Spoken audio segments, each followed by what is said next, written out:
मैं खुल करके आम अंदाज से ये बात करूंगा।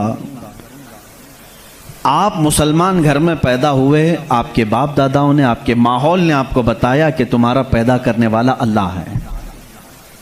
यहीं तक तुम्हारी नॉलेज है, हमारी नॉलेज है। इसलिए कि ये भी बड़ा करम और एहसान है कि हमें सोचो विचार करके अल्लाह तक पहुंचने की इस तरह के माहौल की ज़रूरत नहीं आई। बरसों से हम उन्हीं घरों में पैदा हो रहे हैं जहां अल्लाह का ही नाम लिया जा रहा है। लेकिन मैं सारे इंसानों के लिए खिताब कर रहा हूं। इस रुए ज़मीन पर रहने वाला, चाहे वो यहूदी हो, ईसाई हो, हिंदू हो, सिख हो, जो भी हो, मैं सबसे आज ये बात कहना चाहूँगा। दुनिया का एक फार्मूला है कि बगैर किसी के बनाए कोई चीज़ नहीं बनती, खुद से कोई चीज़ नहीं बनती। तो यकीनन हमें भी किसी ने बनाया ही तो है। हम छोटी सी छोटी चीज़ को देखते हैं, उनको कोई बनाता है, खुद से कोई चीज़ नहीं बनती। साइंस के स्टूडेंट्स भी होंगे हमारे साथ, और जो साइंस को पढ़ते हैं उनकी जो थ्योरियां हैं साइंसदानों की, वो क्या कहते हैं, कायनात कैसे वजूद में आ गई है। वो मुल्हिद होंगे जो कहते हैं, बेदीन लोग होंगे जिनका कोई दीन ही नहीं, जो कहते हैं कि अचानक दुनिया बन गई और अचानक ही खत्म हो जाएगी। ऐसा कैसे होगा? ऐसा कैसे होगा? अचानक दुनिया बन गई और अचानक खत्म हो गई। कोई नहीं है इसके आगे पीछे। मेरे अजीजों, जो गौर व फिक्र करने वाले साइंसदान हैं वो भी अब इस नतीजे पर पहुंचे हैं कि दुनिया में एक बहुत बड़ा धमाका हुआ था कई अरब साल पहले, कई लाख साल पहले, उनके एतबार से, उनके इल्म के एतबार से, जिसको ये बिग बैंग कहते हैं। बिग बैंग क्या चीज़ है? तो साइंसदान ये कहते हैं कि कई सालों तक इस रुए ज़मीन पर सिर्फ समंदर था, और समंदर में भी जो गैस होती थी वो सब हाइड्रोजन, और सिर्फ 99% हाइड्रोजन और 1% सिर्फ ऑक्सीजन का यहाँ पर वजूद था, जिसकी वजह से कोई दूसरा जिंदा रह नहीं सकता था। ये साइंसदानों की तहकीक है।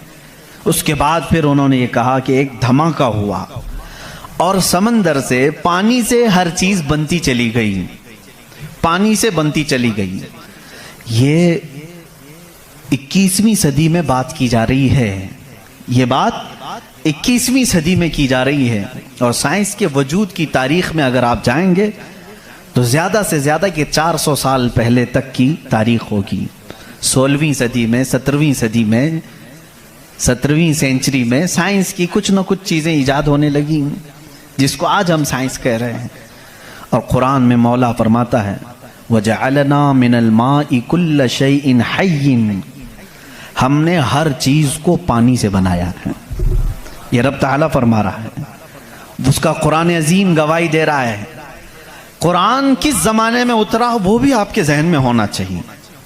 किस ज़माने में कुरान आया है ये भी आपके जहन में अच्छी तरह से फिट होना चाहिए, ताकि अब साइंस की तहकीकात और उस ज़माने को मैच करके देख सकें आप। कुरान उस ज़माने में आया है जहाँ यूरोप में लोग जानवरों के साथ रहते थे। अमेरिका का तो इंकशाफ भी नहीं हुआ था। अमेरिका नाम का कोई मुल्क है ये पता भी नहीं था लोगों को। जितनी दुनिया थी इसमें सबसे ज़्यादा तहजीब वाला मुल्क, तमद्दुन वाला मुल्क ईरान था, अरब थे, रोम थे। बाकी सब तो बिछड़े हुए लोग थे। रोम, ईरान और अरब को उस ज़माने में तहजीब वाला कहा जाता था। उनकी तहजीब का आलम यह था कि जब मेरे आका सल्लल्लाहु तआला अलैहि वसल्लम मदीने तैयबा में तशरीफ़ लाए, ये बहुत बड़े तहजीब वालों की बात मैं कर रहा हूँ, यानी बहुत नॉलेज रखने वालों की बात कर रहा हूँ। इतना नॉलेज था कि जब मेरे आका मदीने में तशरीफ़ लाए तो सिर्फ 6 लोगों को लिखना आता था। ये बड़े तमद्दुन वाले लोग थे, बड़े नॉलेज वाले लोग थे।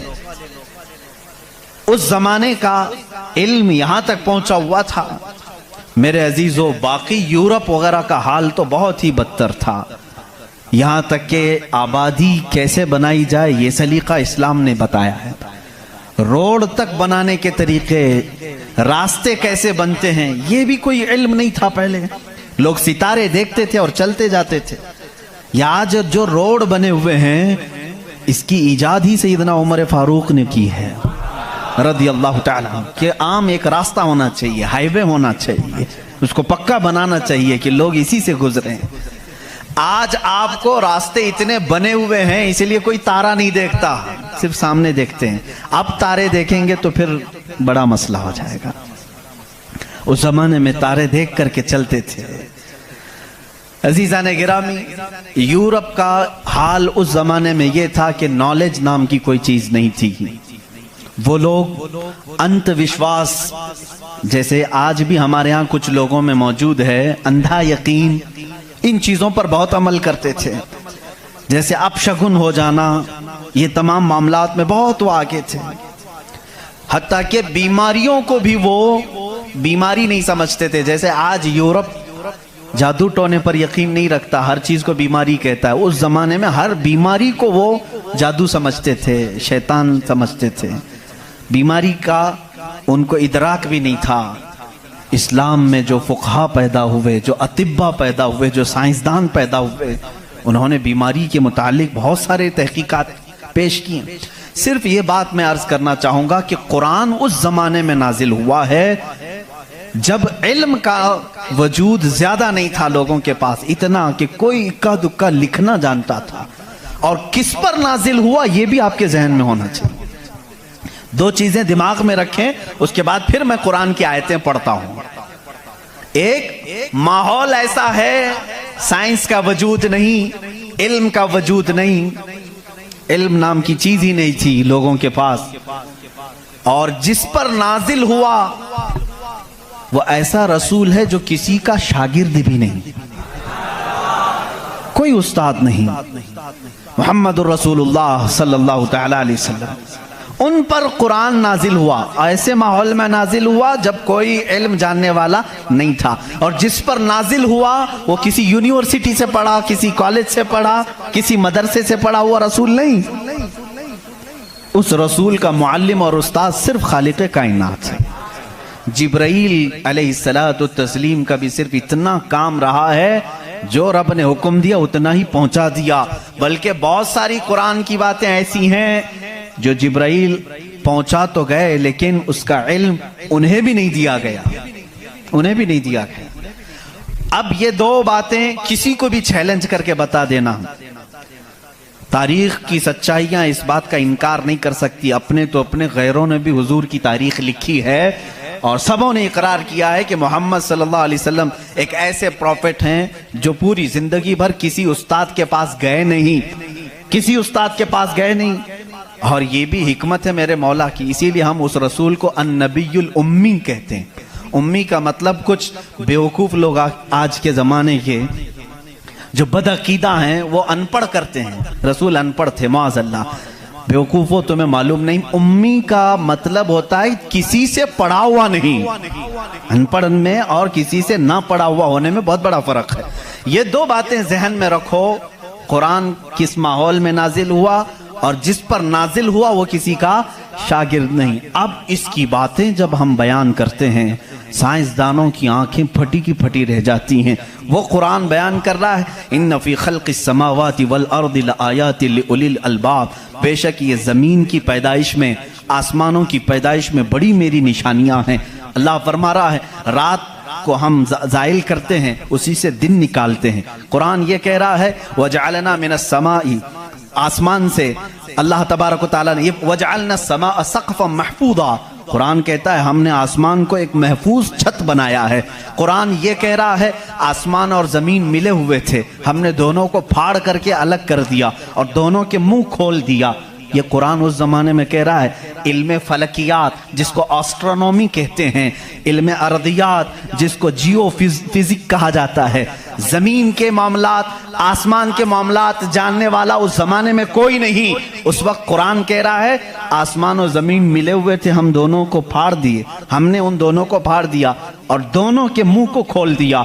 अब का साइंस कहता है जमीन व आसमान को देखने के बाद ऐसा लगता है कि ये गैलेक्सी में मिला हुआ एक सैयारा था और ये फिर जमाने के बदलते बदलते आसमान अलग हो गया, जमीन अलग हो गई। अब का साइंस ये कहता है। और फिर ये बंद नहीं है, जैसे हमारी छत बंद है, ऊपर से पानी डालो तो नीचे कुछ नहीं आएगा, नीचे के फर्शी भी बंद है, नीचे जमीन से कोई चीज यहां मस्जिद में नहीं निकलेगी। साइंस अब ये कह रहा है आसमान में जगह जगह सुराख हैं, मुंह खुला हुआ है, जमीन में भी जगह जगह सुराख हैं, दिखने वाले नहीं, ये खुला हुआ है। इसका मतलब मैं भी समझ नहीं पाया था, आसमान खुला हुआ है, जमीन खुला हुआ, मुंह खुला हुआ है, क्या मतलब?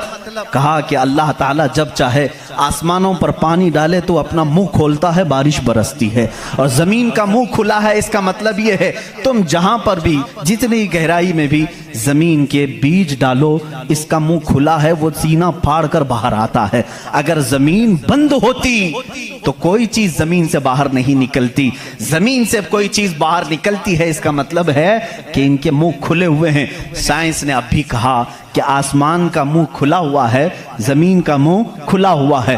कुरान किस माहौल में नाजिल हुआ है? जब साइंस का वजूद नहीं।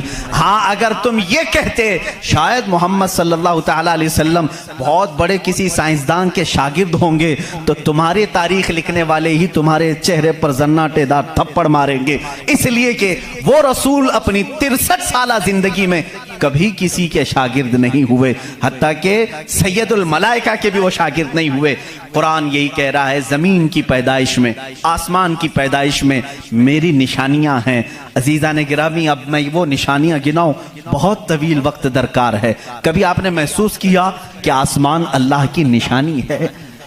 अल्लाह की निशानी है। देखिए यहां सबसे बड़ी बात, कुरान में कई जगहों पर यह बात आई है, अफला तदब्बरून, अफला यतदब्बरून, अफला ताकिलून, अफला ततफक्करून। इसका मतलब होता है क्यों तुम गौर फिक्र नहीं करते, क्यों तुम सोचते नहीं, क्यों तुम तहकीक नहीं करते, रिसर्च नहीं करते? रब ताला बार बार ये फरमा रहा है। ये किसके लिए है? मैं उन लोगों के लिए कहता हूं जो एक खुदा को छोड़कर करोड़ों के सामने झुक रहे हैं। मैं उनसे कहता हूं तुम सोचते क्यों नहीं? कौन है तुम्हें पैदा किया है? कौन है जो तुम्हें बनाया है? कुरान दावत दे रहा है उनको सोचने की। मेरा यकीन ये कहता है जो भी इंसान इस कायनात में है, अल्लाह ने उसे इतनी अक्ल जरूर अता की है कि अगर वो सोचने पर आ जाए तो अपने रब तक जरूर पहुंचेगा। अगर वो गौर फिक्र करने पर आ जाए तो झूठे खुदाओं को छोड़ देगा। एक सहाबी हैं, हुजूर सल्लल्लाहु ताला अलैहि वसल्लम पर ईमान लाने के बाद वो कहते हैं हुजूर अय्याम जिहालत में हमारे से दो ऐसे मामलात हुए, एक वाकया याद करता हूं तो रोना आता है और एक वाकया याद करता हूं तो हंसी आती है। जिहालत में हम कुछ ऐसे काम करते थे इस्लाम लाने से पहले कि कुछ एक वाकया ऐसा है कि हम रो पड़ते हैं याद आती है तो, और एक वाकया ऐसा है कि वो याद आती है तो हंस पड़ते हैं। हुजूर ने पूछा वो दोनों क्या है? उन्होंने कहा जिहालत में जब हमारे घर बेटी पैदा होती तो हम उसका गला मरोड़ कर दफन कर देते थे। हमने अपने हाथों से कई बच्चियों को दफन किया, वो जब भी याद आता है तो रो पड़ते हैं, रोना आता है। हंसी किस बात पर आती है? वो कहते हैं हम जब सफर पर निकलते थे तो हमारे जो खुदा होते थे उनको आटे का बना लेते थे हम, वैसे तो मिट्टी का बनाते हैं और फिर पानी में डुबोते हैं। उनकी ज़ुर्रियत आज भी मौजूद है। अरब वालों में अगर मैं बयान करूं कि हाथों से खुदा बनाए जाते हैं तो उन्हें यकीन नहीं आता, हिंदुस्तान वालों को बहुत जल्दी यकीन आएगा। तो वो सहाबी कहते हैं हम आटे के बनाते थे, उनके जो खुदा होते थे वो आटे के बनाते थे, क्योंकि मिट्टी का पत्थर का उठाकर लेकर जाने में बोझल होता था, वजन होता था, इतने बड़े खुदा को कहाँ लेकर के घूमते रहे। वो साहबी कहते हैं हम आटे का बना कर ले जाते। फिर हंसी किस बात पर आती है? कहते हैं अगर सफर में ज्यादा भूख लगती कभी उसका हाथ तोड़ के खा लेते थे, कभी उसका पेट काट के खा लेते थे, क्योंकि आटे ही का था। आज भी लोग करते हैं, शक्कर का बनाते हैं। बहरहाल तो वो सहाबी कहते हैं मुझे अय्याम जहालत की ये बातें याद आती हैं तो मैं हंस पड़ता हूँ। खैर मैं और तफसील में नहीं जाऊंगा। अजीजा ने गिरामी, गौर व फिक्र करने की जिसके अंदर आदत होगी वो अंत विश्वास, सिर्फ फैले हुए बेयकीनी पर ईमान नहीं लाएगा। आज भी बहुत सारे ऐसे न्यूट्रल किस्म के लोग हैं जो मुसलमान नहीं हैं, मैं जानता हूं उनको, वो खुद आइडल वर्शिपर्स नहीं हैं, वो खुद इस बात का इनकार करते हैं कि अपने हाथों से बनाई हुई चीज की इबादत कैसे की जाए। हम उस पावर को मानते हैं जो हमारी आंखों में नहीं आता मगर हम सबको देख रहा है। ऐसे लोग भी हैं। हाँ, अगर कोई इस तरह का मुआहिद है, वो अल्लाह की वहदानियत को तस्लीम करता है, तो उसके हिदायत की भी उम्मीद है। मैं ये कह रहा था, आसमानों और जमीनों में अल्लाह ने फरमाया मेरी निशानियां हैं। गौर व फिक्र करना चाहिए, निशानी कैसे? पूरी दुनिया के बहुत तरक्की याफ्ता साइंस से मेरा ये चैलेंज है, मेरी ये बात का ये चैलेंज है, बहुत तुमने तरक्की की, लेकिन एक ऐसी छत बना करके दिखाओ जिसका कोई पिल्लर ना हो, हवा में छत कायम करके दिखाओ, और वो भी इतनी मोटी होनी चाहिए, इतनी मोटी कि जिसके बारे में हुजूर अकरम सल्लल्लाहु अलैहि वसल्लम ने फरमाया कि उसकी मोटाई 500 साल अगर कोई घोड़ा दौड़े तो तय ना हो पाए, वो आसमान की मोटाई। मैं उतनी मोटाई की बात नहीं करता हूं, 1 किलोमीटर चौड़ी ही कोई बना करके दिखा दें। साइंस हमारा बहुत तरक्की कर चुका है, नहीं बना सकोगी, लेकिन कायनात की इस पूरी जमीन पर अल्लाह रब्बुल इज्जत ने एक छत हमारे सरों पर रखी है, और सबको मालूम है वो छत कैसी है, बगैर पिल्लर वाली। कहीं उसको सुतून देखा आपने? अल्लाहुल्लज़ी रफ़अस समावाति बिगैरि अमदिन तरौनहा, कुरान कहता है वो अल्लाह ही है जिसने बगैर सुतून के आसमानों को बनाया, और तुम भी उसको देख रहे हो। कुरान चैलेंज कर रहा है, तुम भी उसे देख रहे हो। और हैरत की बात यह है, हमारे पिल्लर वाली छत के बारे में तो यकीन होगा अब ये गिरेगी नहीं, लेकिन अगर ये तड़कने लगे, कहीं से आवाजें आने लगे, हम भाग करके कौन सी छत के नीचे जाते हैं? पिल्लर वाली छत से हमको खौफ लगता है आजकल गिर ना जाए, और पनाह लेने के लिए उस छत के नीचे जाते हैं जिसका कोई पिल्लर ही नहीं। अल्लाह की निशानियां हैं इसमें। अल्लाह रब्बुल इज्जत फरमाता है तुम देख रहे हो इन आसमानों को हमने कैसे कायम किया है। अब इसकी तहकीकात जो एस्ट्रोनॉमी पढ़े हुए हैं वो जानते होंगे, इल्म फलकियात उसको कहते हैं, आसमानों का इल्म। ये भी अभी सबको पूरा हासिल नहीं हो सका। जो हमारी नजरों में नजर आ रहा है ये तो धुआं है, बादल है। आसमान तक पहुंचने के लिए पता नहीं कितना सफर, और इसमें अल्लाह रब्बुल इज्जत ने सितारों के एक ऐसे झुरमुट को रखा है। आसमान कितना चौड़ा है, कितना लंबा है, गेस कर सकते हैं हम? कभी गेस करेंगे आप? मैं सिर्फ एक हिसाब बताता हूं। उस आसमान में अल्लाह ताला फरमाता है कुल्लुन फी फलकिन यस्बहून, सूरज, चांद, जितने भी गैलेक्सी के स्टार्स हैं, तारे हैं, ये सब आसमान में तैर रहे हैं। अल्लाह फरमा रहा है, सूरह यासीन की आयत है, ये सब आसमान में तैर रहे हैं, लटक रहे हैं। अच्छा, जिस पर लटक रहे हैं जाहिर सी बात है वो बड़ा होना चाहिए। अब वो कितना बड़ा होगा? वो छत की चादर कितनी बड़ी जिस पे सूरज भी लटक रहा है, चांद भी लटक रहा है।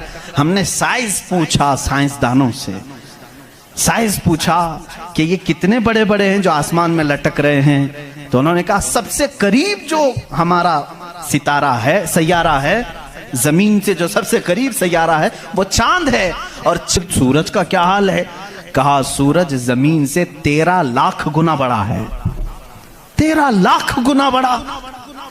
अब यहां हमारी अकलें शशदर हो जाती हैं, किसी के पास कैलकुलेटर भी नहीं, कितना हिसाब करें? 13 लाख गुना बड़ा जमीन से, हमारे तस्वुर में नहीं आता। वो कहां लटक रहा है? आसमान में। चांद इससे 50 गुना बड़ा है जमीन से, वो कहां है? आसमान में। अच्छा, इतना ही नहीं, ये गैलेक्सी के अंदर सूरज से 50 गुना बड़े इतने सैयारे हैं कि जिनमें से सिर्फ अभी 40% का दरियाफ्त की जा चुकी है, बाकी 60% अभी तक साइंसदानों को पता ही नहीं। सूरज से 50 गुना बड़े सैयारे और मौजूद हैं। पूछा ये सब कहां है? ये भी आसमान में है। इसीलिए मेरे मौला ने फरमाया बेशक आसमानों की पैदाइश में उसकी बड़ी निशानियां हैं। अब मेरे अजीजों आओ, तुम्हें अपने घर की छत डालने के लिए कितने दिन लगते हैं, कितने वर्कर लगते हैं, कितने मजदूर लगते हैं, क्या क्या इसके लिए सामान लगते हैं, ये सब तुम्हें मालूम है जिन्होंने छतें डाली। अब इतनी बड़ी छत जिसने कायम की है, जिसमें लाखों गुना बड़ा जमीन से सूरज भी है, चांद भी है, गैलेक्सी के और स्टार्स हैं, वो खुदा फरमा रहा है आसमान को, जमीन को किस तरह से उसने बनाया। कुरान में है सिर्फ 6 दिन में इन दोनों की पैदाइश हुई है। उससे भी बल्कि अल्लाह ताला फरमाता वजअलल अर्द फी यौमैन, अल्लाह ने ज़मीन को 2 दिन में पैदा फरमाया, आसमान को, और इसमें जितनी सजावट है, सजावट क्या है, ये पूरे समंदर को रब फरमा रहा है वो ज़मीन की जीनत है, जितने दरख्त हैं वो ज़मीन की जीनत हैं, और आसमान की जीनत क्या है, चांद है, सूरज है, सितारे हैं, ये सब 4 दिन में बने, कुल 6 दिन में इनकी पैदाइश हुई है, कुल 6 दिन में इनकी पैदाइश हुई है। मियाँ हमारी दुकान नहीं बनती 6 दिन में, और वो खालिक कायनात फरमा रहा है 6 दिन में इस पूरी कायनात के जमीन और आसमान की पैदाइश हुई। तो क्या ये अल्लाह रब्बुल इज्जत की निशानियां नहीं है? गौर और फिक्र, तदब्बुर। मैं अगर सुनी हुई बातों पर यकीन नहीं आता कुछ लोगों को, क्योंकि वो साइंस के माहौल में आज जी रहे हैं, वो हर बात साइंस की यकीन के साथ मान लेते हैं। मैं उनसे ही कहता हूं अपने साइंसदान आकाओं से पूछें कि इस जमीन का हजम कितना बड़ा है, आखिर ये ठहरी कैसे है इतने दिन तक, यावत तक कायम कैसे है, ये हिलती क्यों नहीं है। अच्छा, उसके बाद रब ताला फरमाता है हमने इस जमीन को पानी पर बिछाया है। ऐ अल्लाह तेरे अजायब कुदरत अजीब दर अजीब हैं, कितने अजीब हैं। आपसे मैं कहता हूं हौज में या मस्जिद का भी हौज है, जाओ एक चादर उसके ऊपर बिछाओ, टॉवेल लेकर के बिछाओ, कितनी देर तक वो पानी पर खड़ा रहेगा। टॉवेल, चादर, इसकी मोटाई कितनी है, बहुत पतली सी है, वो mm में आएगी, लेकिन वो आपके इस पानी पर ठहर नहीं सकती। अगर आप कहें मोटी चीज में बिछाऊं, मोटी चीज बिछा करके दिखाओ, कितनी देर वो रुक सकेगी, नहीं रुक सकेगी। और ये अल्लाह ने कुरान में फरमाया हमने पानी पर जमीन को बिछाया, और इसका इनकार साइंस भी नहीं कर रही है। साइंस भी यही कहती है जमीन को जितनी जगह से खोदा जाए पानी ही है। हम भी तो बोरवेल जो निकालते हैं जमीन को खोदने के बाद पानी आता है। अब पानी पर इस जमीन को बिछाया रब तबारक व तआला ने, कितना वजन ये उठाई हुई है, कितना वजन उठाई हुई है। सबसे बड़ा वजन तो उन मुशरिकीन का है जो उस रब को नहीं मानते हैं। ये धरती का बोझ इनको कहते हैं, ये सबको उठाई हुई है। पता नहीं कितने करोड़ों टन इस पर वजन है ये, लेकिन कभी भी हिलती हुई नजर नहीं आती। लेकिन उसको भी कुरान में अल्लाह फरमा रहा है हमने इस जमीन को हिलने से रोकने के लिए जगह जगह पर पहाड़ों को मेख बनाकर गाड़ दिया। वल जिबाल औतादा, और पहाड़ों को हमने मेख बनाकर गाड़ दिया है। अब इसकी तहकीक इस जमाने में, मैंने अपने पढ़ने के जमाने में इसकी एक तहकीक अपने उस्ताद के पास पढ़ी थी। सफ़ा मरवा के बारे में इख्तिलाफ चल रहा था। सऊदी यहूदी हुकूमत ने सफ़ा मरवा को पूरी तौर पर ख़त्म करने की नापाक कोशिश की और अलग से उन्होंने मसआ बनाया सही करने का। तो इख्तिलाफ उलमा में था कि इन्होंने ज़्यादा चौड़ा कर दिया। उसी ज़माने में ये तहकीक हुई पहाड़ जो है इसका वजूद ज़मीन पर कैसा होता है। इन सऊदियों ने कहा पहाड़ ऐसा ऊपर शेप में ऐसा होता है, ट्रायंगल होता है, ऊपर से कोना होता है, नीचे चौड़ा होता है। इन सऊदियों ने कहा नीचे भी ये जड़ें छोड़ता है, फैलता हुआ जाता है, जैसे दरख्त ऊपर होता है और नीचे उसकी जड़ें फैली हुई होती हैं। तो इन्होंने कहा नीचे भी वो पहाड़ का हिस्सा है, इसलिए हमने बाजू में भी रास्ता बनाया ताकि सफ़ा मरवा की सही अगर हो रही है तो वो पहाड़ों के बीच में ही हो रही है। मेरे उस्ताद गिरामी मिस्र के हैं, उन्होंने पूरी इस पर तहकीक के साथ किताब लिखी, चैलेंज किया, कहा पहाड़ों को अगर खोद करके देखो हमारा यकीन ये कहता है। उन्होंने बहुत सारे दलाइल से साबित किया पहाड़ ऊपर से जो इस तरह के शेप का होता है, ट्रायंगल ऊपर से, नीचे वो जड़ें नहीं छोड़ता बल्कि अंदर जाते जाते और बारीक हो जाता है, अंदर बारीक होते होते होते बहुत पतला होकर नीचे तक जाता है। मैंने पूछा नीचे कितनी अंदर तक है? उन्होंने कहा जो पहाड़ तुम्हें ऊपर दिख रहे हैं ये पहाड़ का 1% है, बाकी 99% पूरा नीचे होता है। ये पहाड़ों की ऊंचाई, ये पहाड़ों की जो ऊंचाई है ये 1% है, 99% पूरा नीचे होता है। हैरत में पड़ गई, इतना नीचे पहाड़ है। कहा यही तो बात है, क्या तुम दीवार में जब मेघ ठोकते हो तो ऊपर कितना दिखता है और अंदर कितना रहता है? 2 इंच का अगर हम ले रहे हैं मेघ और कील तो उसका मुंह सिर्फ ऊपर थोड़ा सा, वो भी mm में होगा, और 2 इंच तक अंदर वो दीवार में धंसा हुआ होगा। और जब कुरान में मौला ने फरमाया है जमीन पर हमने पहाड़ों को मेख बनाकर गाड़ दिया है, आज साइंस ये कह रहा है कि पहाड़ 9 गुना नीचे अंदर तक मौजूद है। कुरान किस जमाने में नाजिल हुआ? एस्ट्रोनॉमी नहीं थी, एस्ट्रोलॉजी नहीं थी, जमीन के ये जियोफिजिक नहीं थे, आला जात नहीं थे, तहकीक के लिए माइक्रोस्कोप टेलीस्कोप कुछ नहीं था। उस जमाने में कुरान जमीन के अंदर की बात बता रहा है। ये अजीम मौजिज़ा है कुरान का मेरे अजीजों। इसीलिए कुरान कहता है सोचते क्यों नहीं, फिक्र क्यों नहीं करते? वही है खालिक कायनात जिसने इस पूरे निजाम को बना रखा है। ये इतनी नहीं है, ये जो जमीनों में नजर आ रही हैं इनकी तहकीकात करते करते कई लोगों की जिंदगियां खत्म हो गई।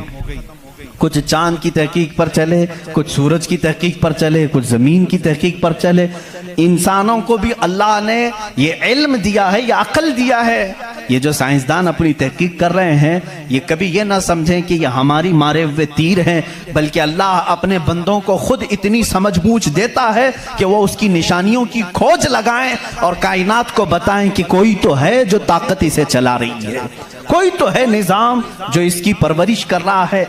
लेकिन ये धोखाबाज बन जाते हैं कुछ लोग कि वो तहकीक करके समझ तो जाते हैं, लेकिन बाद में जब उनको इल्म होता है कि इसके पीछे कोई ताकत है वो बता नहीं पाते, इसलिए कि कुफ्र इनके दिलों में रच बस चुका है।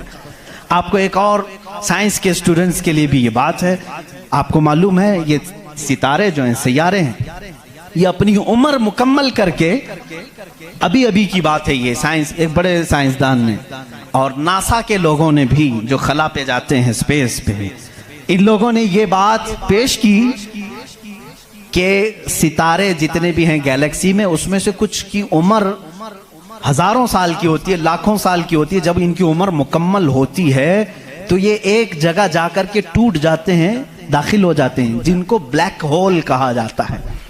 ब्लैक होल क्या है? साइंसदान कहते हैं उसकी तहकीक अभी तक नहीं हो सकी। एक बहुत बड़ा सुराख है, बहुत बड़ा सुराख, जिसमें ये सितारे जाकर के खत्म हो जाते हैं, इनकी जिंदगी यहाँ खत्म होती है। कहीं ये बातें आपको सूखी तो नहीं लग रही हैं? आज बहुत ही ज्यादा साइंस बोल रहे हैं, जरूरत इसके लिए है मेरे अजीजों, मैं अपने दीन को उन लोगों के सामने रखना चाहता हूं जो सिर्फ साइंस को अपना खुदा समझते हैं। आओ कुरान पढ़ो, कुरान इसकी बुनियादें तुम्हें देगा साइंस की। ब्लैक होल क्या है साइंसदान नहीं बता सके, जबकि इनके पास अब बड़े बड़ी मशीनें हैं। ये जो नासा के लोग खला में जाते हैं 1-1 साल तक के लिए चले जाते हैं, कई महीनों के लिए चले जाते हैं और तहकीकात करके ला रहे हैं। चांद पर इन्होंने कैमरे लगाया और वहां की तस्वीरें ये भेजने की बात कर रहे हैं, लेकिन फिर भी ब्लैक होल मालूम नहीं।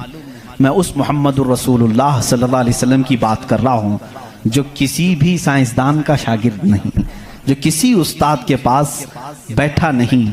उस रसूल पाक की जुबान से कुरान की आयत निकली सूरह वाक़िया की। अल्लाह फरमाता ला उक़सिमु बिमवाक़िअन नुजूम इन्नहु लक़समुन लौ तअलमून अज़ीम। अल्लाह फरमाता कसम है उस जगह की जहां जाके सितारे टूट जाते हैं, बेशक अल्लाह रब्बुल इज्जत की इसमें बड़ी शान है अगर तुम समझ सको। एस्ट्रोनॉमी को कुरान बता रहा है कि ब्लैक होल हैं, मवाक़िउन नुजूम उनको कहा गया है, जहां सितारे जाकर फना होते हैं। अजीज़ान गिरामी, ये तकलीफ सिर्फ हमारी है कि हमने कुरान अजीम को उस लेवल के एतबार से पढ़ा नहीं है।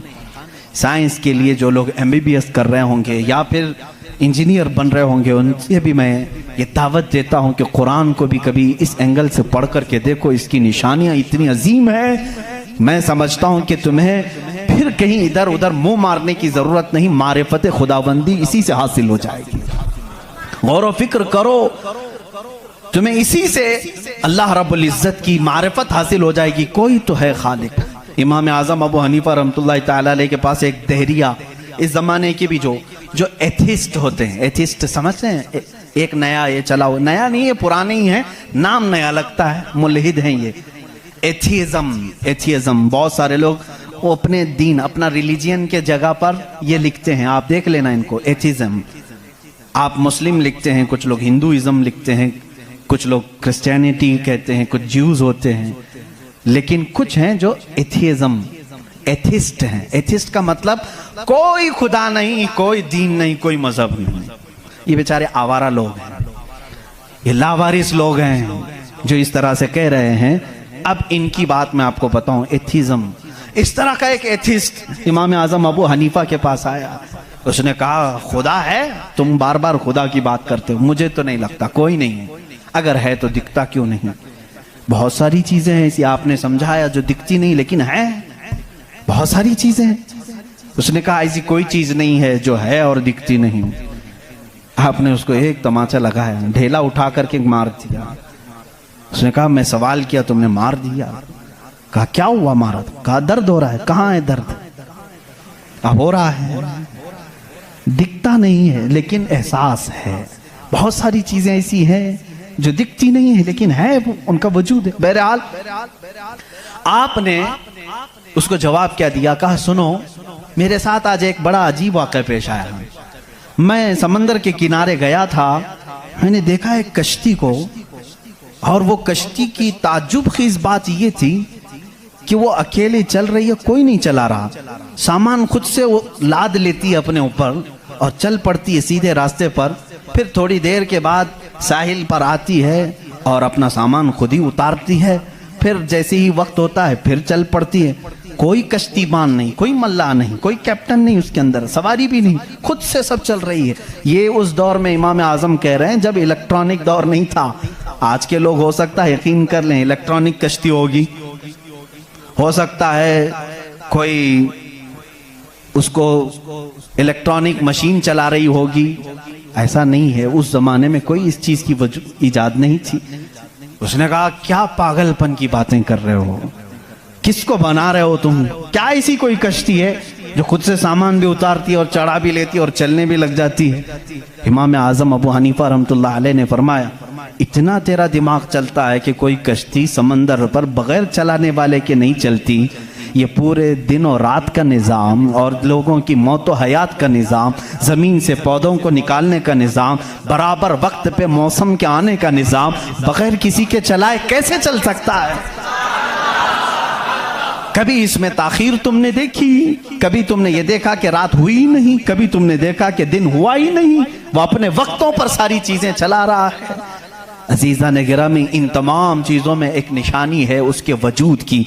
इसीलिए अल्लाह रब्बुल इज़्ज़त ने सूरह इखलास में यूँ फरमाया कुल हुवल्लाहु अहद, ऐ महबूब आप फरमा दे वो अल्लाह एक है। अब एक होने की निशानियाँ भी बहुत हैं, एक होने की निशानियाँ भी बहुत हैं। हम बचपन में पढ़ते थे, हमारे पास एक हमारे वालिद किताब पढ़ाते थे, उसमें एक सवाल एक बूढ़ी औरत से किसी ने किया था कि बड़ी भी तुमने अल्लाह को एक माना है? कहा हाँ बिल्कुल। वो चरखा सिलती थी, चरखा जिसमें कपड़े सिले जाते हैं। मौलवी साहब ने पूछा क्या दलील है कि कोई निज़ाम को चला रहा है, कोई है खुदा? उसने कहा मेरी मशीन ये सबसे बड़ी दलील है मेरे लिए। कहा कैसे? कहा ये जो चक्कर काटती है मशीन, जब तक मैं पाँव हिलाती नहीं ये चरखा चलता नहीं। ये निज़ाम शमसी पूरा बगैर किसी के चलाए कैसे नहीं चलता? कहा अच्छा ठीक है, बड़ी अक्लमंद औरत है, मशीन को ही अल्लाह की निशानी समझ लिया तूने। उस औरत से उन्होंने दूसरा सवाल किया, अच्छा चलो ठीक है कोई तो है चलाने वाला, ये क्यों कहती हो कि वो एक ही है? कहा चलो ठीक है, उसकी भी निशानी मेरी ही मशीन है, उसकी निशानी भी मेरी मशीन है। कहा कैसे? कहा चलो मैं इधर से चलाती हूँ तू उधर से चला, बैठ जा मेरे सामने, मैं इधर से चलाती हूँ तू उधर से चला, फिर देखते हैं कपड़े की हालत क्या होती है। कपड़ा जो है हो सकता है लेडीज की बजाय जेंट्स का हो जाए, जेंट्स की बजाय लेडीज का हो जाए, कुछ का कुछ बन जाए। क्यों? उन्होंने कहा बात तो सही है। उस बूढ़ी औरत ने कहा मैंने अपने चरखे से ही ये दीन सीखा कि अगर कायनात में एक के बजाय दूसरा होता तो झगड़े हो जाते। एक खुदा कहता मैं बारिश बरसाऊंगा, दूसरा कहता नहीं मैं धूप डालूंगा, तीसरा कहता नहीं मैं ठंडी लाऊंगा। इनके झगड़ों में फिर कायनात का निजाम दरहम बरहम हो जाता। लेकिन निजाम बराबर बराबर चल रहा है। इस बात की दलालत है कि चलाने वाले दो नहीं एक ही है, तो नहीं है, एक ही है। अगर दो होते, उसी को अल्लाह ने कुरान में फरमाया लौ कान फीहिमा आलिहतुन इल्लल्लाहु लफसदता। अगर जमीन और आसमान में दो खुदा होते अल्लाह के अलावा, रब फरमा रहा है जरूर इसमें फसाद हो जाता, जरूर फसाद हो जाता। इसलिए कि एक जो अकल से हमारे दरमियान हमने देखा है जो चला सकता है, वो दो लोग नहीं चलाते हैं। दो लोगों की जहनियत अलग हो जाती। अब इसको फलसफे में आएंगे, जिसको फिलॉसफी कहते हैं। ये भी एक इल्म है। फलसफी लोगों के दिमाग के एतबार से भी हमने इसको साबित किया। अगर दो हैं, पहली बात आपके दिमाग में ये होना चाहिए कि खुदा वो है जो किसी का मोहताज नहीं। इतनी बात तस्लीम करते हो? जो किसी का मोहताज नहीं। जब ये फार्मूला तुम्हारे दिमाग में है तो आप दो को लेकर के आओ। दो को लाओगे तो दोनों का दिमाग एक साथ नहीं चलेगा, या तो फिर मशवरे से चलेंगे। मशवरा करेगा तो एक दूसरे का मोहताज होगा, और जो मोहताज होगा वो खुदा नहीं होगा। मिसाल के तौर पर दोनों बैठे हैं, चलो आज मीटिंग करते हैं, कल बारिश करेंगे। तो जाहिर सी बात है एक ने दूसरे को पूछा तो पहला वाला दूसरे का मोहताज हुआ कि नहीं?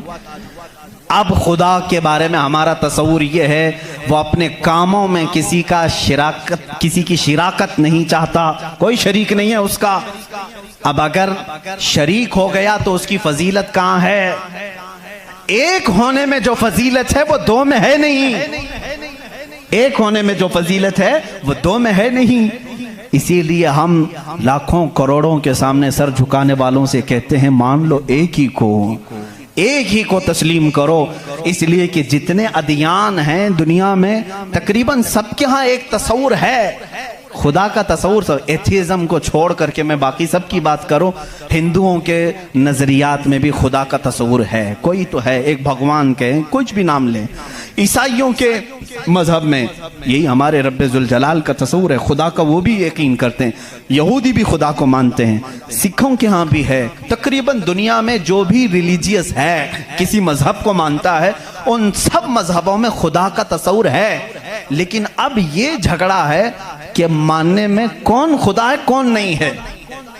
यहां तक तो सब मुत्तफिक हैं, है कोई तो है, लेकिन यहां आकर के चूक जाते हैं कि किसको मानना चाहिए किसको नहीं। इसलिए मेरे अजीजों, इस्लाम ने वो निशानियां रब्बे जुल जलाल के वाहिद होने की और उसके ताकतवर होने की रखी हैं जिसको आज तक दुनिया इनकार नहीं कर सकी, और कुरान के इस मौजज़े को आज तक कोई चैलेंज नहीं कर सका। मैं साइंसदानों से भी कहता हूं, आपको एक बात ये भी मैं बता दूं, अभी 18वीं सदी की बात है। 18वीं सदी में अमेरिका का सफर करने वाले एक साइंसदान ने एक नई चीज का इंकशाफ किया। अटलांटिक ओशियन में या समंदर के एक हिस्से में एक ऐसी जगह है जो बिल्कुल ही डार्क है, डार्क स्पेस उसको कहते हैं, यानी वहां रोशनी बिल्कुल नहीं, सूरज की एक किरण भी वहां नहीं आती, इतना वहां पर, इतनी वहां तारीकी है। ये कब? 18वीं सदी में, यानी आज से 200 साल पहले की बात है। उसने इंकशाफ किया, दुनिया को बताया मैंने एक ऐसी जगह देखी, बहुत ही डार्क है, बहुत अंधेरा है। वो जब वापस आया तो उलमाए रब्बानीयीन ने सूरह नूर की कुरानी आयतें पढ़ी।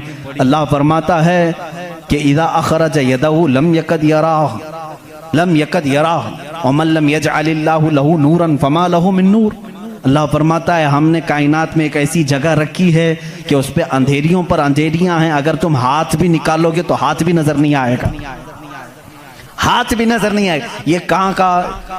ये इल्मुल बहर जिसको कहते हैं, समंदरों का इल्म रखने वाला, जो पूरी जिंदगी समंदरों की खोज में लगा दिया, वो ला करके बताए। उसने सोचा मैं बहुत बड़ा तीर मारा हूं, लेकिन जब बताया कुरान पढ़ने वालों ने कि ये तो कुरान में है, अल्लाह फरमा रहा है एक डार्क स्पेस है कायनात में जहां तुम हाथ भी निकालोगे तो नहीं नजर आएगा, इतना डार्क है।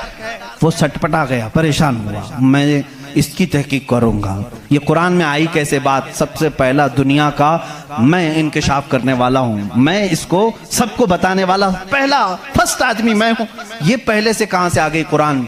फिर वही दो बातें मैं बताता हूं मेरे अजीजों, उसको भी यही झटका लगा कि ये कुरान उस जमाने में नाजिल हुआ जब साइंस का वजूद नहीं था, और उस पर नाजिल हुआ जिसको दुनिया में किसी ने सिखाया नहीं था। बाद में फिर उसने ये सोचा शायद हो सकता है प्रॉफेट मोहम्मद सल्लल्लाहु अलैहि वसल्लम समंदरों का सफ़र बहुत करते होंगे, उनके समंदरों के सफ़र में शायद कभी ये जगह आ गई होगी, इसलिए उन्होंने अपने मन से कुरान में ये लिख दिया होगा। उसने ये नतीजा निकाला।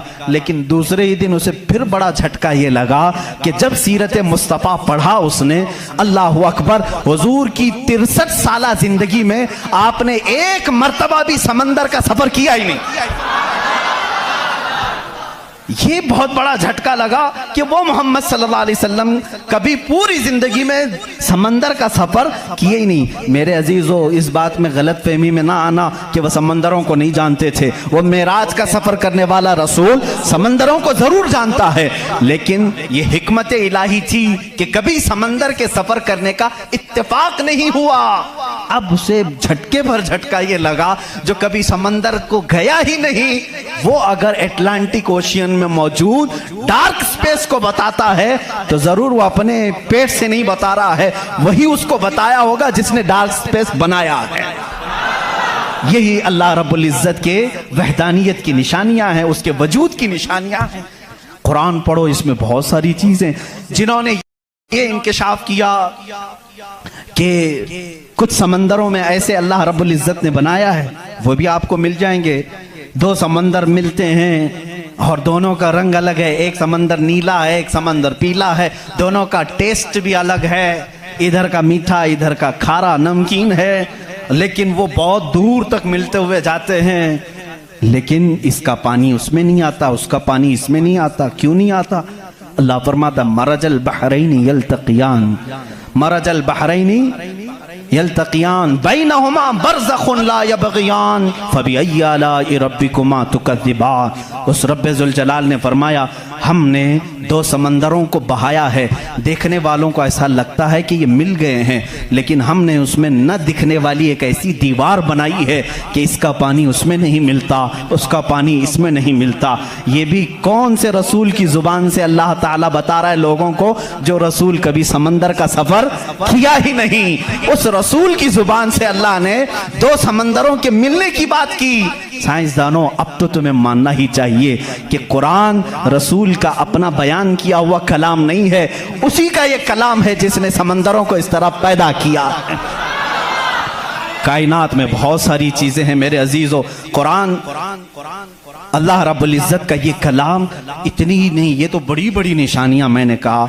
अगर इसकी मारिफत, इसकी खोज में लग जाओगे तो जिंदगी तमाम हो जाएगी। मैं तो कहता हूँ अल्लाह ने एक बात ये भी फरमाई है तुम्हारे लिए, वफ़ी अनफुसिकुम अफला तुबसिरून। अल्लाह फरमा रहा है तुम इधर उधर निशानियां ढूंढ रहे हो, हमने तुम्हारी जात में अपनी निशानियां रखी हैं, तुम नहीं देखते? तुम्हारी जात में हमारी निशानियां हैं, तुम नहीं देखते? इतनी निशानियां हैं, इसके लिए आपको कई उलूम पढ़ने की जरूरत है। जाहिर सी बात है, इंसान के एक एक पार्ट पर जो रिसर्च करता है वो अपने वक्त का एक बड़ा डॉक्टर बनता है।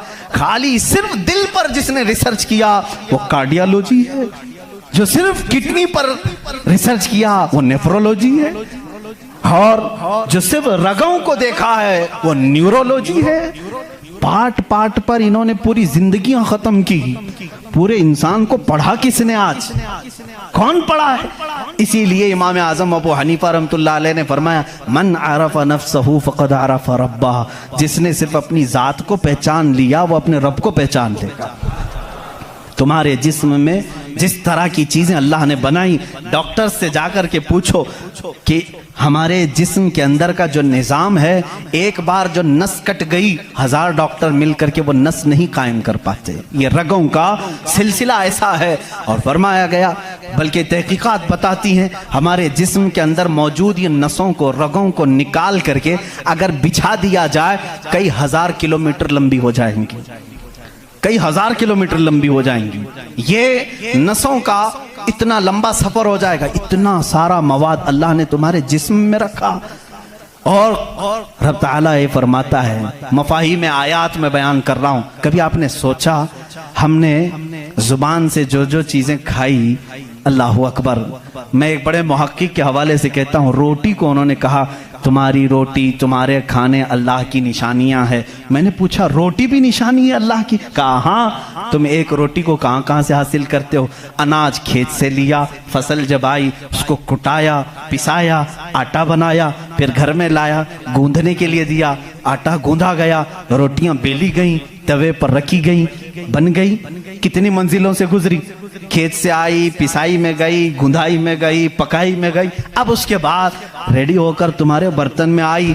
इसके बाद तुमने क्या किया? अब तक सब तुम्हारा इख्तियार चल रहा है, तुम अपनी मर्जी से कर रहे हो। गेहूं का लाना है, जौ का लाना है, जवार का लाना है, किसका लाना है, तुम्हारी मर्जी। आटे से कितना गूंदना है, नरम गूंदना है, मोटा गूंदना है, तुम्हारी मर्जी। रोटी मोटी पकानी है, पतली पकानी है, तुम्हारी मर्जी। रोटी पक जाने के बाद 4 टुकड़े करने, 5 टुकड़े, 2 टुकड़े, तुम्हारी मर्जी, सब तुम्हारी मर्जी है। इसके बाद तुम चबा करके खा गए, उस रोटी को चबाकर खा गए, निगल गए। ये रोटी जब हलक से उतर गई, अब तुम्हारी मर्जी नहीं है। उस एक ही रोटी से गोश्त भी बनता है, उसी एक रोटी से खून भी बनता है, उसी एक रोटी से मनी भी बनती है, उसी एक रोटी से पीप भी बनता है, उसी एक रोटी से कफ और बलगम भी बनता है। उसी एक रोटी से सब चीजें बन जाने के बाद हमारे फुजलात भी निकलते हैं। मैं नहीं समझ पाया, मेरे अजीजों मुझे बताओ, एक रोटी लो, उसके एक टुकड़े से तुम गोश्त बना के दिखाओ, दूसरे टुकड़े से तुम खून बना के दिखाओ, तीसरे टुकड़े से तुम पीप बना के दिखाओ, चौथे टुकड़े से तुम बलगम बना के दिखाओ, नहीं कर सकोगे। इसलिए कि सिर्फ गूंदने पकने तक तुम्हारी मर्जी चलती है, हलक से नीचे उतर जाने के बाद खुदा कदीर और जब्बार का निजाम चलता है। तुम्हारे रिस्क में उसकी निशानियां हैं। कौन है जो बनाता है हमारे जिस्म के अंदर इस रोटी से हमारे जिस्म का हिस्सा? पूछो, जाकर किसी से भी पूछो, यह हमारा जिस्म मोटा ताजा गोश्त कैसे बन गया? ये खाने अच्छे खाओगे, इससे बन गया। हमने कहा हम खाने काजू बादाम भी खा रहे हैं तो भी गोश्त बन रहा है, रोटी खा रहे हैं तो भी गोश्त बन रहा है, चावल खा रहे हैं तो भी गोश्त बन रहा है। और खून ऐसा लिक्विड है कि बाजार में मिलता नहीं, किसी इंसान का ही लेना पड़ता है। इसको कौन बनाया है? कहा इसको भी रोटी से ही बनाया है, काजू बादाम से ही बनाया है, फलों से ही बनाया है। हम पूरी दुनिया की ग़िज़ाएं लाकर चक्की में पीस करके भी खून का एक कतरा नहीं पैदा कर सके, लेकिन वो रब्बे ज़ुल जलाल हमारे लुक़मे के नीचे जाते ही निज़ाम को शुरू फरमा दिया है। कैसा वो निज़ाम है, कैसा वो निज़ाम है ऐ मेरे अजीज़ों। इसीलिए मेरा मौला फरमाता है फी अनफुसिकुम अफला तुबसिरून, तुम्हारी ज़ात में मेरी निशानियां हैं, क्यों तुम नहीं देखते, क्यों तुम नहीं देखते? आपको अगर मैं ज़ातियात, नफ्सियात, तबईयात, ये जो उलूम हैं इस पर गुफ्तगू करूं तो एक बड़ा अलग टॉपिक हो जाएगा। अल्लाह ताला ने इस निज़ाम को कैसे बैलेंस रखा है जानते हैं आप? कभी आपको मालूम है हमारे कानों में एक अलाइनमेंट होता है, जैसे व्हील अलाइनमेंट करते हैं, हमारे दोनों कानों के बीच में एक कतरा छोटा सा अल्लाह ने रखा है, ये बैलेंस को बरकरार रखता है। जो सनकी होते हैं, जिनको कहते हैं ये पागल हो गया, झोले खाता रहता है, ये कौन लोग हैं जानते हैं आप? जिनको कभी कभार फीड्स आ जाती है, चलते चलते आड़े टेढ़े हो जाते हैं, ये कौन है? जिनका सिर्फ वो कानों के बीच का एक कतरा भी हिल गया, तुम्हारा बैलेंस नहीं बिगड़ जाएगा। तुम खड़े कैसे होते हो? 2 पैरों पर सीधे खड़े रहते हो, जब तक चाहो खड़े रहो, चलना चाहो तो सीधे चलते हो। अगर वो बैलेंस चूक गया, जैसे कार व्हील अलाइनमेंट छूटने से इधर उधर जाने लगेगी, तुम्हारे पैर लड़खड़ाने शुरू हो जाएंगे। इस एक हल्के कतरे से अल्लाह ने तुम्हारे पूरे वजूद को रखा है। तुम्हें टेढ़ा करने के लिए सिर्फ उस कतरे को जुम्बिश देने की जरूरत है, सिर्फ जुम्बिश देने की जरूरत है। मैंने साइंस की एक तहकीक पढ़ी, अल्लाह अकबर, हैरत होती है। उन्होंने ये तहकीक करके बताया, ये जो तुम्हारी पलकें झपकती हैं, खुलती भी हैं, झपकती भी हैं, जानते हैं आप ये कितनी हल्की हैं और किसी को एहसास भी नहीं होता कब झपकी कब खुली, किसी को एहसास नहीं होता। कहा इसके अंदर कौन सी ताकत है, क्या रबर है, मैग्नेट है, कैसे, ये कैसे होती है? इसको एक साइंसदान ने कहा कि अगर किसी की पलक झपकना छूट जाए, नहीं झपक सकती, तो उसको बिल्डोजर से खींच के भी बंद नहीं कर सकोगे, इतनी ताकत लगा करके भी उसे बंद नहीं कर सकोगे, ऐसा फ्लेक्सिबल है, ऐसा रबर है। और अगर बंद हो गई तो खोल भी नहीं सकोगे, पूरी ताकत लगा के टूट के फट जाएगा ये पलक, खुलेगी नहीं, नहीं खुलेगी। झपक गई तो वही रह गई, खुली तो बंद नहीं होगी। पूरी दूसरी कोई भी अल्टरनेट ताकत से अगर तुम चाहो इसको बंद करना या खोलना नहीं कर सकोगे। उन्होंने कहा बस हमारे इन पलकों में अल्लाह ताला ने एक हल्का सा रबर रखा है जो फ्लेक्सिबल है और बगैर तुम्हारे चाहे भी ये हिलती है, बंद होती है। और कहा कि अगर इन पलकों में ये झपकने और खुलने का मादा ये ख़त्म हो जाए, ये रबर, ये फ्लेक्सिबिलिटी ख़त्म हो जाए, तो वो इंसान पागल हो सकता है, बल्कि आंख न बंद होने की वजह से वो मर भी सकता है। वफ़ी अनफुसिकुम अफला तुबसिरून। हम इन तमाम नेमतों को समझ नहीं पाते, बल्कि दिन में हजारों बार झपकते हैं, खोलते हैं, एहसास नहीं है इस नेमत का। अगर ये बंद होना खत्म हो जाए या बंद हो गई, खुल ना सके, तो क्या कर ले जाओगे? कुछ नहीं कर सकोगे। बल्कि मेरे अजीजों, तुम्हारे जिस्म पर मौजूद ये रोंगटे, ये बाल भी अल्लाह की अलामत हैं, निशानियां हैं। जानते हो बाल सब एक ही तरह के हैं, लेकिन अभी 2 ही दिन कबल मैं पढ़ रहा था, जहन क्या है जाता नहीं इन चीजों की तरफ, क्योंकि मामूल पे चल रहे होते हैं। एक साहब ने मुझसे सवाल किया कि हजरत बाल जो है हमारी आंखों पे भी हैं, पलकों में, और ऊपर भवों पे आईब्रो भी हैं, और बाल सर पे भी हैं और दीगर जगहों पर हैं। सर के बाल और दीगर जगहों के बाल बढ़ते हैं, ये बाल बढ़ते क्यों नहीं? बाल सेम है, बाल सेम है, ये बढ़ते नहीं, और ये बढ़ते ही रहते हैं, इनको जितना काटो बढ़ते ही रहते हैं। ऐसा क्या है? अल्लाह अकबर। उस दिन मुझे हैरत हुई, मैंने कभी इस चीज पर तवज्जो नहीं की, कभी नहीं सोचा। हो सकता है आपका जहन न गया हो। पढ़ने पर एक मुहक्किक ने यह भी लिखा है, देखने में ये सारे बाल एक तरह से हैं, इन बालों में सारी चीजें एक ही तरह की हैं, देखने में ये काले हैं तो वो भी काले हैं, कुव्वत भी इनकी सेम है, लेकिन अल्लाह रब्बुल इज्जत ने उन बालों में बढ़ने का खून रखा है, इन बालों में बढ़ने वाला खून आता तक नहीं है, आता तक नहीं। अजीजान गिरामी, उसकी ये निशानियां हैं बहुत सारी, इसकी तहकीकात फिर किसी मौके पर मैं अर्ज करूं। और पेट के अंदर मौजूद चीजें जो अपना निजाम खुद ब खुद चला रही हैं, नहीं चला सकोगे, नहीं चला सकोगे। दिल जितनी मर्तबा ये धड़कता है, इसके अंदर जो प्रेशर है, कहा गया है ये जो खून को दबा करके जिस्म में फैलाता है, इसके मुतालिक साइंस ये कहता है इतना प्रेशर है कि दुनिया में किसी फव्वारे पे, किसी फाउंटेन में इतना प्रेशर नहीं होगा जितना दिल में प्रेशर है। और ये इतनी तेजी से एक बार पंप करता है कि खून पूरे जिस्म में नाखून तक आ जाता है। एक बार के पंप पर, एक बार इस तरह दिल ने दबाया खून को बार, तो खून नाखून तक पहुंचता है, इतना प्रेशर उसके अंदर है। अमेरिका की एक लेबोरेटरी में एक पाकिस्तानी आलिम दीन गए थे, कार्डियोलॉजी थे वो डॉक्टर, वो एक आलिम को लेकर के गए, और कार्डियोलॉजी नहीं, रेडियोलॉजी भी गालिबन कुछ है, जिसमें आवाजें सुनने का आला होता है, एक मशीन होती है जिस्म के अंदर हरकत करने वाली हर आवाज को उसमें सुना जा सकता है। पलक आप झपकते हैं, आप सांस लेते हैं तो इसकी आवाज़ कैसी होती है। तो उन्होंने कहा आज चलिए लेबोरेटरी में मैं आपको बताता हूँ कि दिल की आवाज़, हम तो यहाँ हाथ रखते हैं तो धक धक धक की आवाज़ आती है। तो उन्होंने कहा हम आपको इससे सुनाते हैं। एयरफोन लगाए गए, बड़ी बड़ी मशीनें थी, हल्की सी भी वहाँ पर हवा भी आती तो उसकी जोर आवाज़ आती है। वो एक लैब है। ये आलिम दीन कहते हैं मैंने सुना दिल की आवाज़। मैंने पूछा उस डॉक्टर से कि आपके हाँ हर आवाज़ का नाम लिखा गया है, दिल जो आवाज़ करता है इसका क्या नाम है आपके यहाँ? कहते हैं दिल जो है लप लप लप लप ये आवाज़ करता है, साइंस में ये लिखा गया है।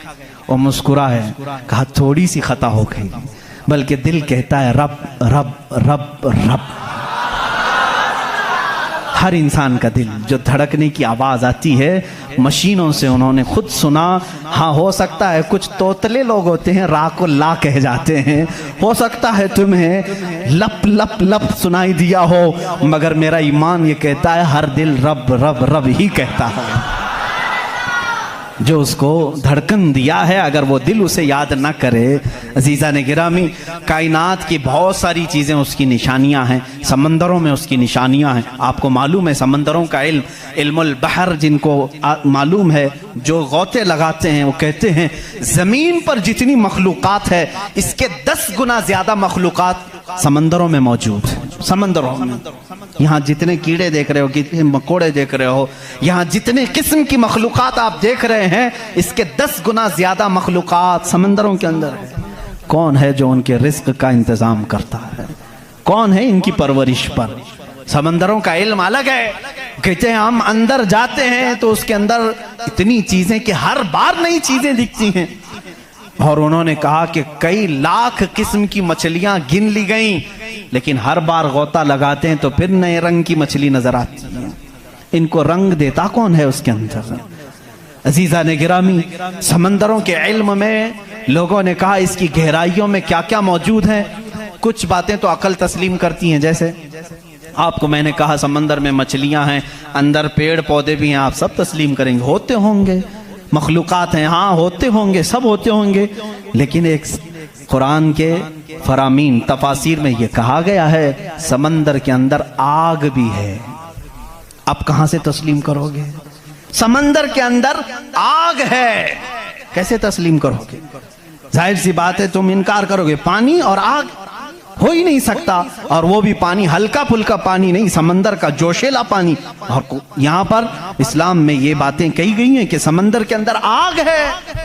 लेकिन ये दुनिया को उस वक्त नजर आ गया जब सुनामी आई थी।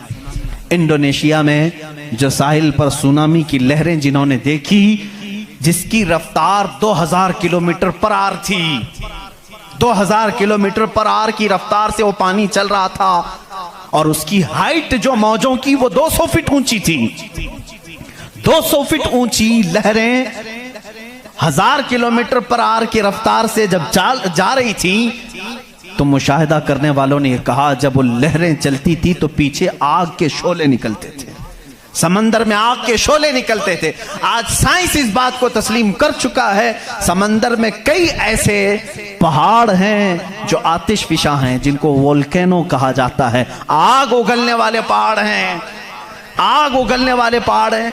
वो कई महीनों में और सालों में अपने अंदर मौजूद आग को बाहर उगलते हैं तो समंदर में तुग़यानी आ जाती है, समंदर के अंदर मौजों की भंवर आ जाती है। ये तमाम चीज़ें आज साइंस कह रहा है, मेरा मौला कुरान में इस चीज़ को बयान फरमा रहा है। जबकि फिर मैं आपको बता रहा हूँ कुरान उस माहौल में उतरा जब साइंस नहीं था, और उस रसूल पर उतरा जो समंदरों का सफ़र नहीं किया था। अल्लाह तबारक व तआला ने पहाड़ों के इल्म के मुतालिक कुरान में बयान फरमाया, सितारों के इल्म के मुतालिक, समंदरों के इल्म के मुतालिक, ज़मीन का ये जियोफिज़िक हो, एस्ट्रोनॉमी हो, सितारों का एस्ट्रोलॉजी हो, इल्मुल फलकियात हो, उसके बाद नबातात, ये पेड़ पौधों के इल्म के लिए भी कुरान मौजूद है।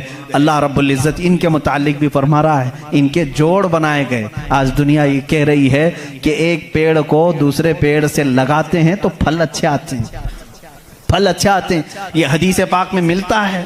मदीने तैयबा में कलमी करते थे सहाबा उस वक्त, खजूरों की, अजीजा ने गिरामी, पेड़ पौधों की जब तहकीकात होती हैं तो अब इस पर भी साइंस हैरान है कि हमने फूलों को देखा, ये फूल जब खिलते हैं तो इसमें अचानक आकर के पेंट कौन कर जाता है, ये रंग कौन डालता है। हमने दरख्तों को हरा ही देखा है, हरे ही होते हैं, लेकिन जब फूल निकलते हैं तो ये रंग आता कहां से है। उसकी तहकीक करते करते डालियों को लोगों ने चीर दिया, पत्तों को फाड़ दिया, लेकिन फूल का रंग पूरे दरख्त में कहीं नहीं पाया, कहीं नहीं पाया। इन पौधों को और इन फूलों को कौन रंग देता है। बल्कि हद तो यह है मेरे अजीजों, उसकी सबसे बड़ी चीज ये निशानियों में से ये भी है कि पेड़ पौधों को तुम लहलहाते हुए आज देखते हो, इनकी पैदाइश पर क्या तुमने गौर व फिक्र नहीं किया, ये कैसे पैदा होते हैं, कैसे निकलते हैं। अल्लाह अकबर, इनको तुमने जमीन के अंदर बो दिया था, मिट्टी डाल दी थी और उस पर पानी